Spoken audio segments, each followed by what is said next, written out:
Dulu yang saya ketahui bersama bahwa dulu pemerintah daerah ini pernah melaksanakan sebuah program. Pada saat program itu kalau nggak salah hari Rabu atau hari Kamis itu harus menggunakan baju adat, baju adat Kepulauan Kayak Kei. sampai sekarang ya, Iya, soalnya kayaknya aku sampai biasa sekarang ya. melihat masih Lalu ada. di situ bukan hanya sekedar menggunakan baju adat, tetapi diwajibkan untuk harus menggunakan bahasa Kei.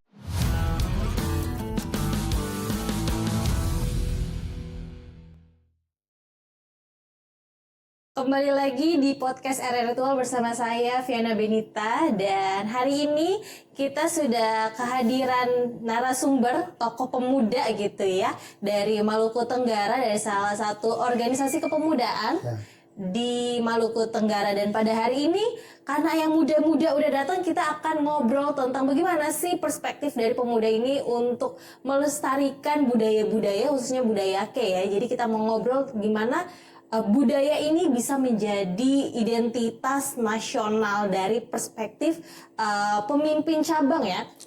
Pemimpin cabang GM MI Maluku Tenggara sudah hadir bersama-sama di podcast virtual Kakak Ari Lesubun. Halo Kak. Halo.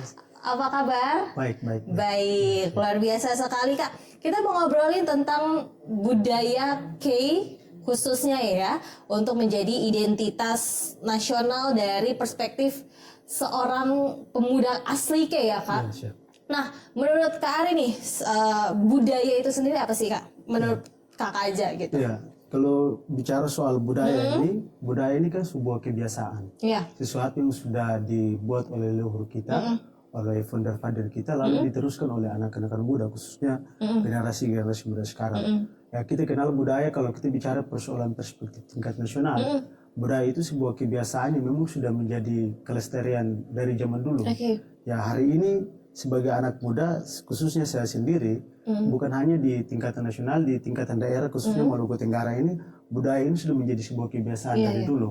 Hari ini kita kenal seperti budaya filsafat kita, Ain, atau budaya persoalan ngelip dan sebagainya. Ini sudah menjadi kebiasaan kita, dan hari ini alhamdulillah sebagai anak muda saya sendiri bersyukur karena masih ada kelestarian budaya yang hari ini masih kita gunakan di Maluku Tenggara ini sendiri. Iya. Dan di Maluku Tenggara sendiri, di Kei, di Pulau Kei ini banyak sekali budayanya ya, dari tari-tarian, hukum adatnya, terus moral, pesan-pesan moral yang ada kayak tadi ada ain seperti itu. Nah, di era globalisasi nih Kak, di sekarang TikTok banyak banget merajalela ya kan, kayaknya semua orang pasti punya TikTok. Kakak juga punya TikTok pasti kan.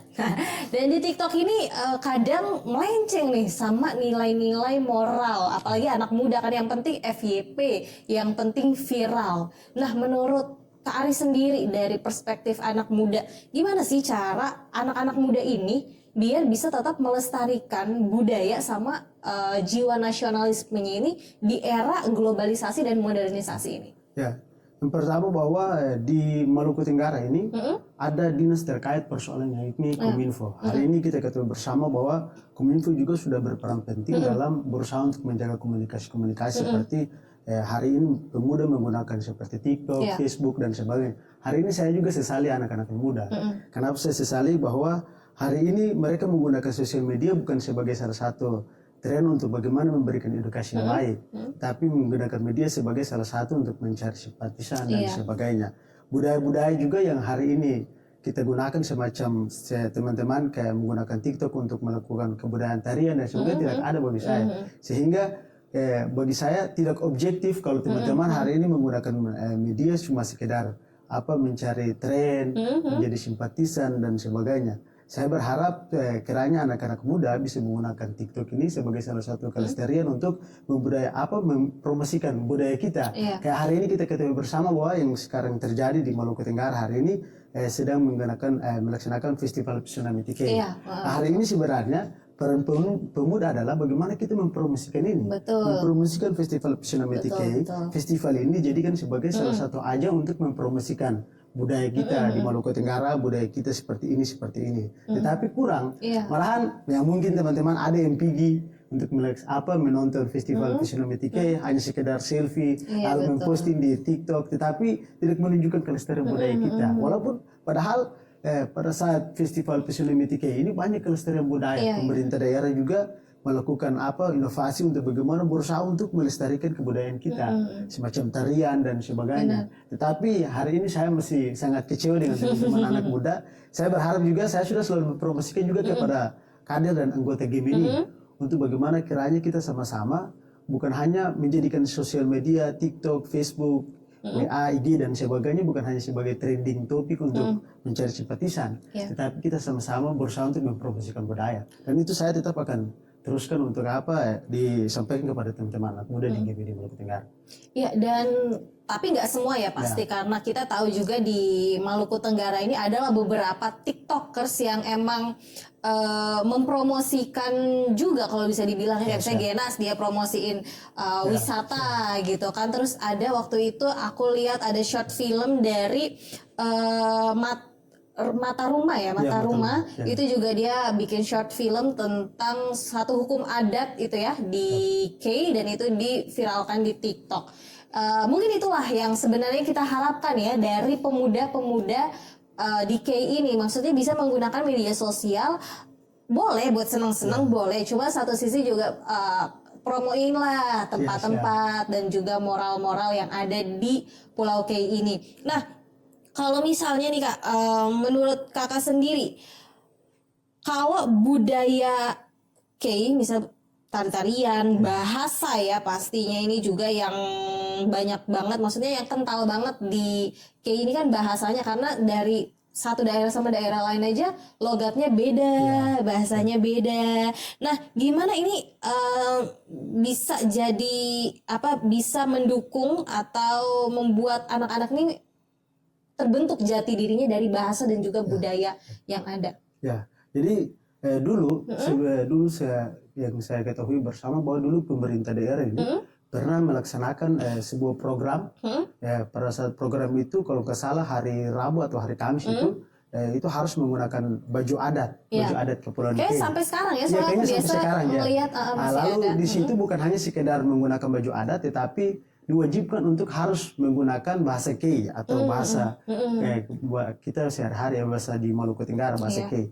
Tetapi mungkin ya kami berharap juga kegiatan itu memang terus harus dilaksanakan, karena pembentukan bahasa ini bukan hanya baru kalau kita yang udah dewasa lalu berusaha untuk bagaimana mempelajari bahasa kita memang sedikit agak sulit. Tetapi kalau memang dari dasarnya dari SD, SMP, SMA sudah diterapkan pembinaan bahasa ini sudah harus diterapkan dari awal, ya memang bagi saya itu bisa bagaimana salah satu bentuk untuk bagaimana teman-teman juga bisa melestarikan bahasa kita. Kita juga bisa cepat peka dalam persoalan bahasa, karena kadang sekarang ini di era digitalisasi sekarang ini, di era modern sekarang ini, bahasa K ini sudah tidak lagi menjadi bahasa sehari-hari. Kadang kita udah biasa jadi bahasa Indonesia atau bahasa Maluku, tapi bahasa K secara spesifik langsung tidak lagi menjadi sebuah. Malah mungkin karena udah global banget, globalisasi, malah mereka lebih fluent dengan bahasa asing bahasa Inggris. Tapi ntar pas ditanya bahasa K-nya bingung juga ini bahasa dari mana gitu. Karena memang juga kayak contoh anak-anak kecil ini juga kurang dididik, bukan dalam arti bukan kurang pengawasan, bukan, tetapi karena mereka terus nonton semacam YouTube, TikTok, terus mereka belajar dari bahasa-bahasa yang memang dinonton langsung oleh itu, akhirnya mereka terpancing, mereka juga menjadi sebuah kebiasaan, akhirnya kayak bahasa K karena memang tidak pernah dipublikasi. Nah, kita nggak pernah nonton TikTok ada orang yang mempelajari bahasa K, lalu kita menjadi itu sebagai sebuah pelajaran untuk belajar, tidak pernah. Nah, makanya berharap juga setidaknya kita berharap di sekolah SD, SMP, SMA ini tetap harus dilestarikan bahasa kita, harus tetap dipelajari sehingga generasi mulai 6 tahunan sampai ke atas ini sudah mulai mempelajari bahasa K. Karena bagi saya kayaknya bukan hanya di sekolah, sebenarnya di lingkungan kehidupan kita sehari di rumah juga, orang tua juga menjadi salah satu objek pembelajaran yang sangat penting, utama. Sebenarnya mereka harus juga mempelajari anak-anak kita, anak-anak mereka, supaya harus bagaimana setiap hari menggunakan bahasa K, walaupun tidak sekali-kali, tapi setidaknya mungkin biar anak-anak kita juga bisa tahu bahasa K itu dia seperti apa. Kalau enggak, ini kebanyakan orang juga ini udah sampai 18-19 tahun, kadang suruh pergi pakai bahasa Kei tapi tidak paham ini apa. Tapi kayaknya di Kei besar saya untuk implementasi saya lihat di kehidupan sehari-hari mungkin di Kei besar untuk wilayah Kei besar kayaknya masih kental masih kental karena memang belum tersentuh. Banyak juga akses jaringan internet yang memang belum ini hingga mereka masih kebiasaan mereka dengan bahasa sehari-hari masih sering dipakai. Ini jadi ini juga ya sebuah hal yang sebenarnya bingung juga gitu. Kalau misalnya modernisasi nggak masuk, berarti akses untuk pendidikan dan juga pengetahuan tentang dunia ini juga minim gitu. Tapi satu sisi ternyata dengan modernisasi ini budaya-budaya ada yang sedikit tergerus gitu. Tapi Kak Ari lancar nggak bahasa Kei-nya? Kalau saya ya memang selaku putra asli Kei memang ya lancar juga. Tapi kadang-kadang kita sampai ke dalam-dalam ini memang agak sedikit. Belum ya. Saya mau tes tapi saya nggak bisa gitu. Jadi kalau misalnya dites juga benar apa salah saya nggak tahu gitu. Tapi bagus nilai yang di highlight oleh Kak Ari ya. Maksudnya jangan sampai dengan modernisasi dan globalisasi ini bahasa jadi tergerus gitu. Karena jujur kalau misalnya saya banyak pendatang gitu ya, kadang ada hal-hal yang ini artinya apa sih? Jadi kita mau nggak mau kan tanya sama orang yang di sini kan, orang lokal di sini. Tapi kalau orangnya juga nggak tahu, nah maka sama-sama hilang jalan kita ya, kita nggak paham gitu. Nah Kak, kalau untuk dari GMI sendiri ada nggak program-program atau kegiatan-kegiatan untuk pelestarian budaya, khususnya budaya Kei ini sendiri? Ya kebetulan kami ini pengurus cabang ini kan periodisasinya kan 2 tahun. Kebetulan kami baru kemarin dilantik untuk periodisasi 2025-2027. Dan kami juga di bidang pengurus cabang ini ada minat dan bakat. Minat dan bakat ini juga memang kita berharap untuk kelestarian budaya itu tetap dilestarikan ke anak-anak untuk khususnya Gemini, bukan hanya di Gemini saja. Kalau memang kita untuk di publik keluar ya kita tetap untuk melestarikan budaya. Kebetulan saya juga salah satu putra Kei. Memang kampung saya ini kan asli dari Elarmosoin. Saya juga salah satu putra Kei yang memang tempat kampung saya itu adalah tempat pelestarian budaya atau hukum Larvungabal. Itu adalah tempat di mana penyembelihan kerbau siu, tempat pencetusan hukum Larvungabal. Di situ adalah kampung saya. Jadi kalau mau bicara adat juga kebetulan saya anak adat, saya juga kita adalah generasi yang sebenarnya harus meneruskan filsafat budaya kita. Dan mungkin melalui kesempatan jabatan saya sebagai ketua cabang, saya berusaha untuk bagaimana menggunakan kekuatan saya untuk bagaimana tetap melestarikan budaya. Sehingga budaya di Maluku Tenggara dia tidak pudar lah. Kita berharap begitu. Berarti kalau misalnya ini kesempatan yang besar sekali ya untuk RRI bisa menghadirkan kakak di sini. Jadi ini penonton kalau misalnya ada hal-hal yang mau ditanyain mungkin bisa kali ya di komen, nanti dibales sama Kak Ari sebagai anak adat sendiri gitu ya. Nah Kak, kalau misalnya kita ngomongin pelestarian, pasti semua orang mau budayanya itu lestari, budayanya itu terus ada. Tapi kan pasti ada tantangannya dalam pelestarian. Kalau misalnya dari perspektif pemuda sendiri nih, apa sih tantangan terbesar dalam pelestarian budaya? Iya, tantangan terbesar hari ini bagi saya sih persoalan terpengaruh oleh budaya-budaya Barat bagi saya. Karena kayak contoh teman-teman ini saya lihat belum kita ini budaya di sini tarian kayak contoh tarian adat kita, cakalele, ada juga bukan hanya cakalele, ada tarian lensu dan sebagainya. Hari ini mereka lebih senang bergoyang persoalan joget-joget yang memang di luar daripada budaya kita, budaya luar, budaya Barat dan sebagainya. Hingga coba sekali-sekali teman-teman, saya berharap juga teman-teman yang di luar, khususnya pengguna TikTok, Facebook dan sebagainya, jangan kita terpengaruh dengan budaya luar. Karena budaya itu hanya sekedar sementara. Karena budaya yang harus kita bawa sampai akhir zaman itu adalah budaya kita sendiri. Dan hari ini kita orang Kei, sebenarnya kita harus bangga. Bangganya apa? Karena kita sudah, leluhur kita, orang founder kita sudah menciptakan budaya yang begitu indah bagi saya di Maluku Tenggara, khususnya Kepulauan Kei. Harus kita lestarikan. Jangan kita terpancing oleh budaya luar sehingga kita lebih menggunakan budaya orang-orang Barat dibandingkan budaya kita sendiri. Padahal orang di luar sana, khususnya saya pernah waktu itu berangkat waktu ke Bandung dan juga Jakarta. Banyak orang yang penasaran dengan Maluku. Nah, saya cerita ke Maluku ini banyak. Di Maluku itu terbagi atas 11 kabupaten kota. Kebetulan saya orang Maluku Tenggara. Ada kita itu orang Kei itu kita punya hukum itu, hukum Larung Ngabala itu sudah terbentuk lama. Sebelum hukum positif itu dia hadir, sebelum hukum agama itu dia hadir, kita orang Kei itu sudah kenal dengan hukum Larung Ngabala itu. Jadi mereka penasaran, wah ternyata ya sebenarnya hal-hal itu yang harus kita ceritakan. Orang lain saja penasaran terhadap budaya kita. Kenapa kita orang Maluku Tenggara, orang Kepulauan Kei sendiri tidak bangga dengan budaya kita? Malahan kita belajar budaya lain. Nah, budaya lain ini belajar dari ya kayak tadi elektronik yang tadi, kayak kita belajar karena persoalan perkembangan zaman sehingga kita belajar dari TikTok, Facebook, lalu yang kita tonton di Facebook, TikTok ini hanya ya itu budaya dari luar, sehingga kita terpengaruh dengan hal-hal seperti begitu. Betul. Jadi identitasnya itu sendiri nggak ada ya, maksudnya kayak sebenarnya pengen kemana sih tarian, misal tarian. Kayak oke lah tari-tari modern gitu, tapi modern ini kan pasti dinamis, selalu bergerak gitu.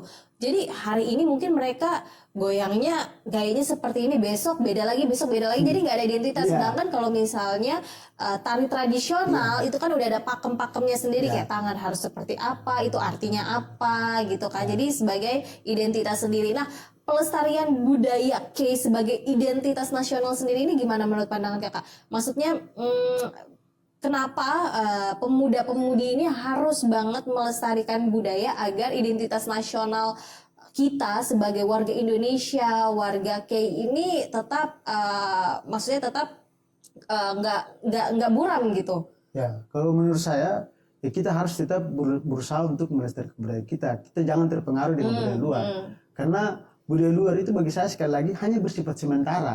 Sebenarnya budaya yang harus kita pakai dan sampai seterusnya itu adalah budaya kita. Sebenarnya kita pakai budaya, contoh secara nasional, tarian juga bukan kayak contoh kita di orang Indonesia itu kita kenal dengan batik salah satu budaya kita, budaya nasional kita.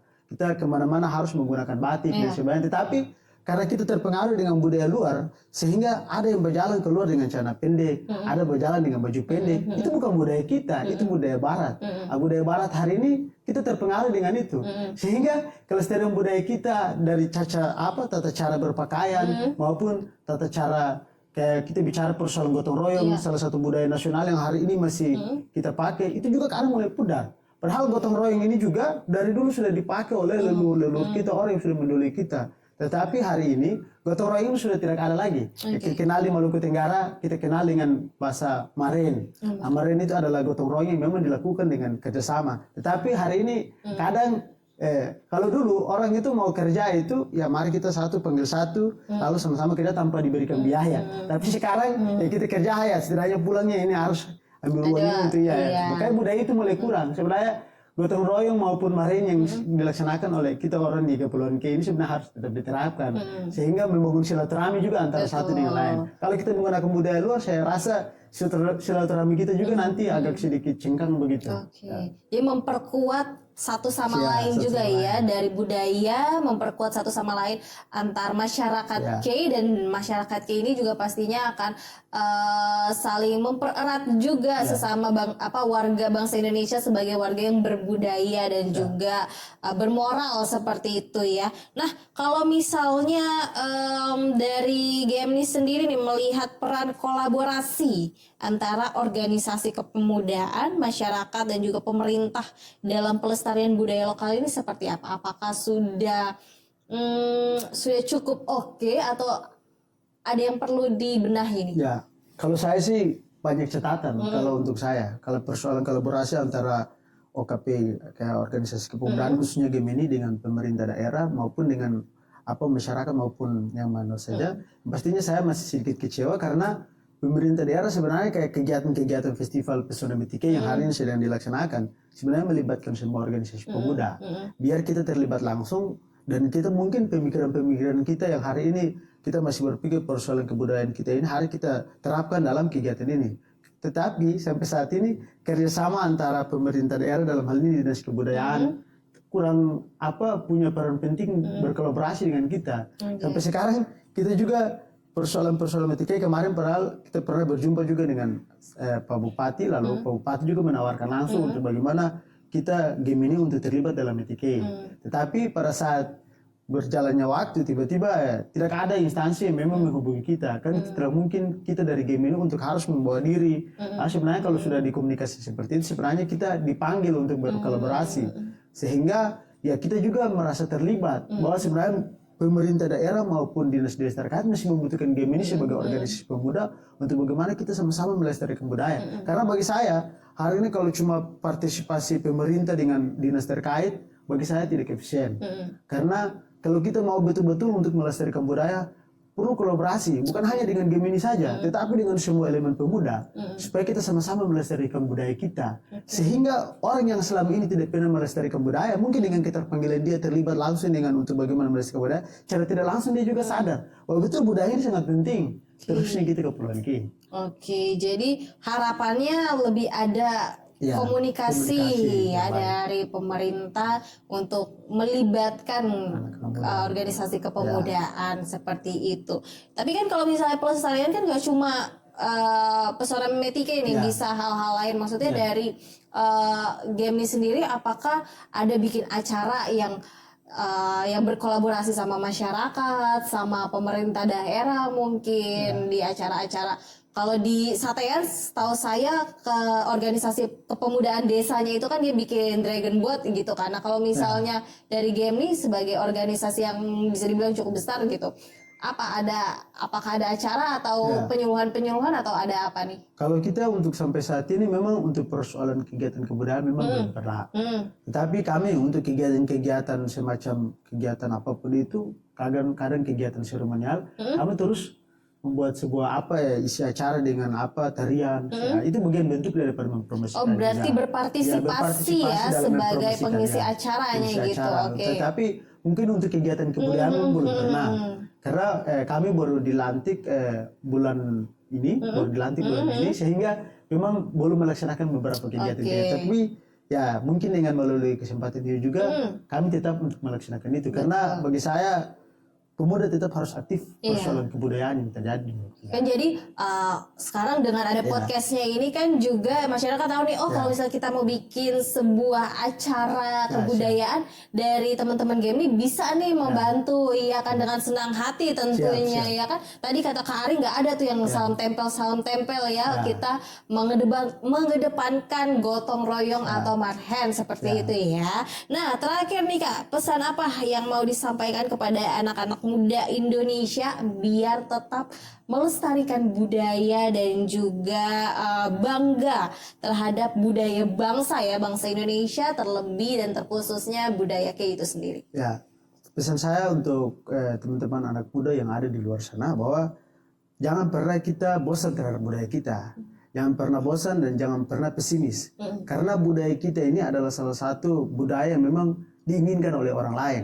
Hari ini kita bicara persoalan gotong royong, dan itu hari ini sangat dirindukan oleh teman-teman atau orang-orang yang lain. Tetapi hari ini kita sebagai anak muda masih pesimis terhadap budaya kita. Mari kita sama-sama bergotong royong, bagaimana kita berusaha untuk bagaimana melestarikan, mempublikasikan budaya kita. Terkhususnya saya mengajak teman-teman di anak-anak muda di wilayah Maluku Tenggara, mari kita sama-sama melestarikan, mempromosikan budaya kita.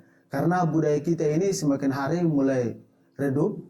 Dan ini butuh bagaimana partisipasi anak-anak muda untuk bagaimana kita genjot kembali budaya kita di Maluku Tenggara. Sehingga bukan hanya di Maluku Tenggara tetapi di kalangan Indonesia tingkatan nasional mereka tahu bahwa sebenarnya budaya Kei ini dia seperti apa. Budaya Kei ini seperti apa. Sehingga dengan adanya mempromosikan budaya kita di luar, sehingga orang-orang juga bisa penasaran dan mempelajari bahwa budaya Kei ini seperti begini, begini. Ya, dan itu dia pesan dari Kak Ari Lesubun agar tidak pesimis, kita harus optimis dengan budaya kita karena budaya kita ini banyak dikepoin, banyak orang-orang pengen tahu sebenarnya gimana sih budaya Kei itu, gimana sih bahasa Kei, apa aja tari-tariannya, bagaimana pariwisata di sana, semuanya tuh kepo terhadap budaya Kei itu sendiri. Jadi sebagai warga dari Pulau Kei jangan malu ya, jangan malu walaupun walaupun banyak gitu ya budaya-budaya lain, kita menyerap budaya-budaya lainnya boleh aja, tapi jangan lupain akar dari kita yaitu sebagai orang Kei gitu ya. Dan itulah obrolan kita dengan Kak Arila Subud. Terima kasih Kak Arila Subud untuk waktunya, dan tetap saksikan podcast RRI karena di episode lainnya akan ada narasumber-narasumber yang luar biasa yang akan hadir, dan juga topik-topik menarik yang kami hadirkan di YouTube channel kami. Viana pamit, sampai jumpa.